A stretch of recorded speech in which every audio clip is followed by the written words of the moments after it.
So this vibrational reality gathers momentum. We gave it a name because we want you to accept it as the reality that it is. Because this vibrational reality that we are calling your vibrational vortex, or your vortex of reality, or your vortex of creation, we call it everything that we can think of in order to get you to accept that it exists. See it? No, you don't. You can't see it or hear it or smell it or taste it or touch it, but it is a vibrational reality that in time you will be able to tune to and you will be able to recognize. But we want you to know that it is the beginning of all things that you are deliberately creating. All things that you desire will come from this, and this vortex came from the life you lived. So here's this vibrational reality becoming more and more and more and more and more, because law of attraction says that it must. So step 2 of the creative process is 1, ask. Step 2 is answer, and that's how it is answered.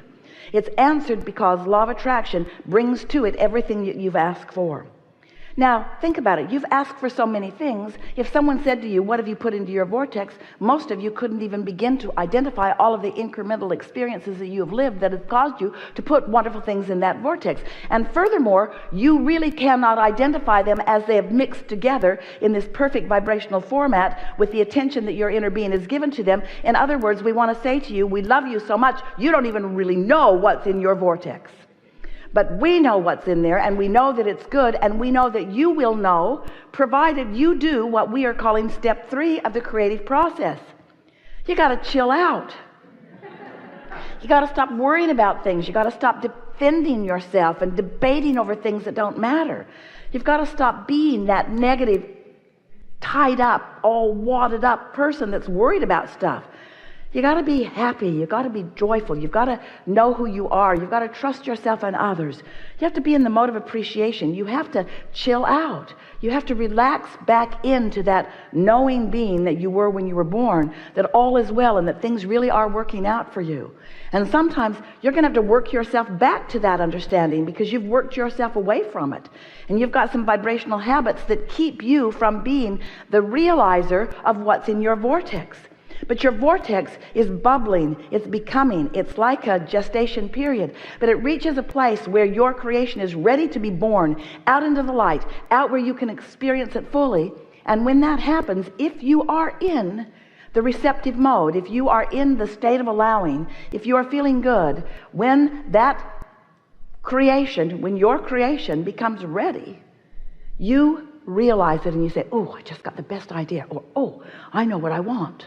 You know that feeling? Ooh, that's a really good idea. And it remains a really good idea unless you bring the reality of its non-existence into the picture. A new idea is always a new idea. And a new idea has not been before.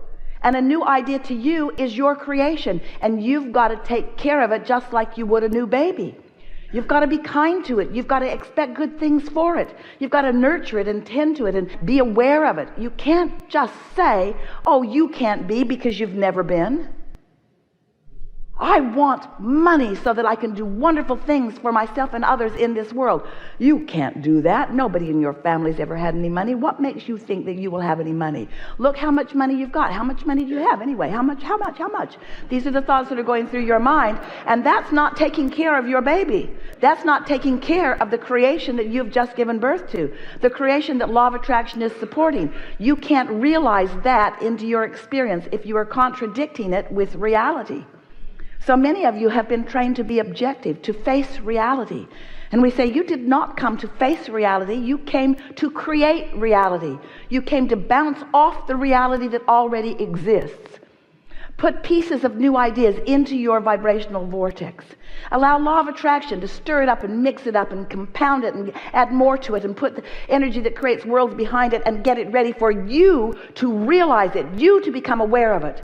And when that desire is born within you, we want you to know how much came before that. How much even before you came into your body, how much ever since you've been in your body, how much as your vortex has been growing and expanding and becoming, how much attention source energy has put to it. This is a real thing, and it's real for you, and you can have it, and this is your creation, and these are your ideas, and you get to do this, but you can't kill it with reality. You can't say, that'll never work, because it will if you will let it, because the laws of the universe are queued up for it to work. How much time do you spend lying in your bed at night and keeping your blood pumping? There are things that happen without your attention. And so as you accept that all of this is going on, and that there is a reality, and that it is full of the things that you have created, and it will, as it has already come from a vibration to the thought of your desire, this thought of your desire will turn to real things. It will turn to fortunes, it will turn to bank accounts, it will turn to relationships, it will turn to empires, it will turn to anything that you want it to turn to. These vibrational then thoughts do become things. That's what creation is all about. And so if you have been a physical human who has been walking around just looking at the things that have already been created, you might not be aware of how they got there. But we want you to begin to make the association between the thoughts that you've been thinking and what those thoughts are turning to. In other words, thoughts do turn to things. This is the creative process. And so we say all of that in the way of just giving you this one statement, which is the most important statement that you will ever know. Your thoughts matter a lot. And you can tell by the way you feel whether you are encouraging your creation to become more right before your eyes, or whether you are slowing it down. It will mature and it will become more, because law of attraction and natural momentum say that it must be. But you, dear hearts, have become so adept at beating the drum of what is, that you so often do not allow the natural maturation of your own creations. When you want it, it is supposed to come, and it is supposed to surprise and delight you as it does. And as you look around your world, you know those masters. You see them. You see those people who come up with an idea about something that has never been before, and then sometime later you see it changing the whole face of your society because one person believed in something that nobody else believed in. And at first you call them crazy, and you often do not like them very much. You often see them as rebels, but we want you to know each of you has come with the potential of finding your own ideas and allowing Source, who creates worlds, to get behind you like the wind and blow you toward the realization of everything that you want. You are supposed to get what you want. So sometimes you want to have a debate about materialism versus spiritualism. Am I not supposed to be more spiritual? Should I be caring about these things?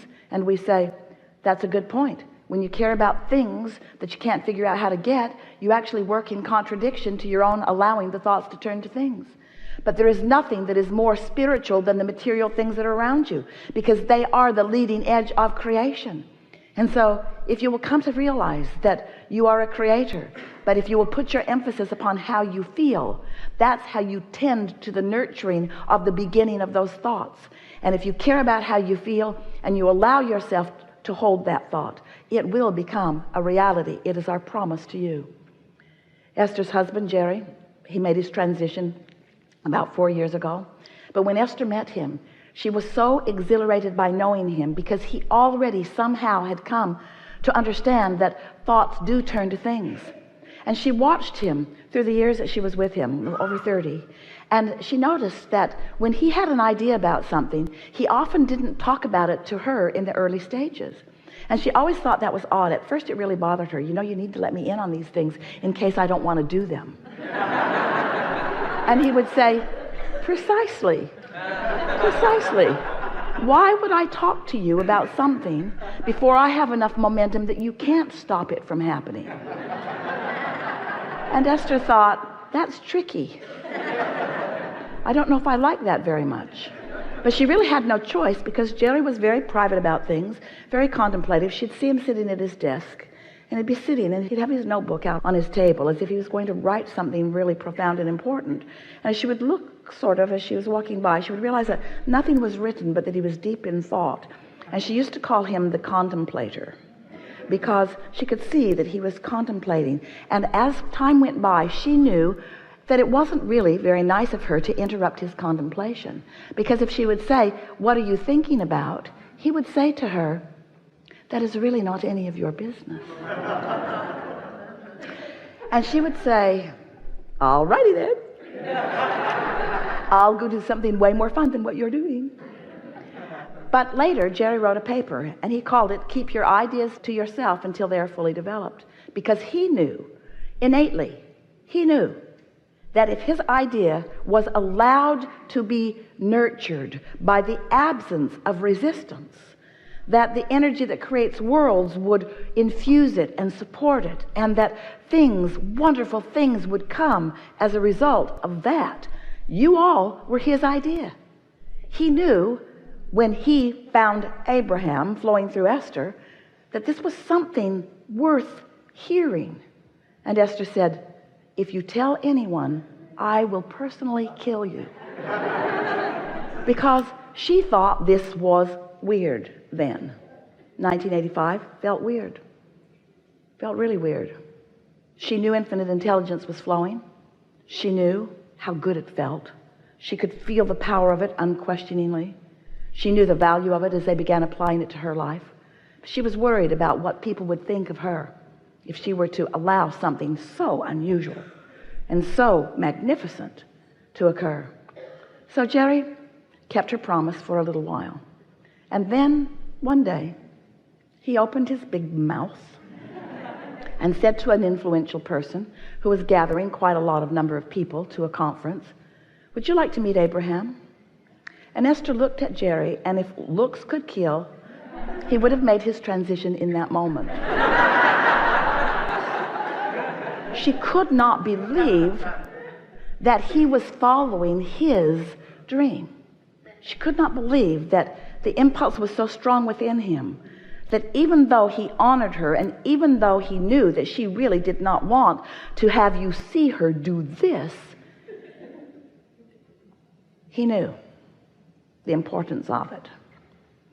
And so what we're getting at here is that there are all kinds of things that you want that you're not even willing to admit that you want because there are resistant ideas around it. You don't want to be seen as weird. You don't want people to really know who you really are. You don't want to be the odd one out. You don't want to be criticized. You don't want to be misunderstood. Maybe you don't want to find failure. There are so many reasons that you don't allow yourself to allow what's in your vortex to grow and evolve and give you the joyous life experience that you were born to live. We just want you to know you were born to live it. And we think it's time for you to come out into the light and allow the desires that are yours to come to full fruition, where others can see them, whether they like to see them or not. We are eager to talk with you about anything that matters to you. It is our desire to assist you in releasing resistance that you may have about the things that you desire. This is a wonderful leading edge conversation that we're going to have today, which means some things will have never been talked about before. But for those of you who are new to the material or new to a gathering like this, that won't make any difference to you, because we will not deliver to you anything that you are not ready to hear. We will give you a vibrational basis, and already have done that mostly. And it's our knowing that you're going to be up to speed with the things that we are talking about, and it's also our knowing that you are forever changed as a result of this vibrational conversation. Things will begin working out for you even better than before, because of the resistance releasing that is taking place in a conversation like this one. So, what do you want to talk about? Some things, oh wise ones that you are.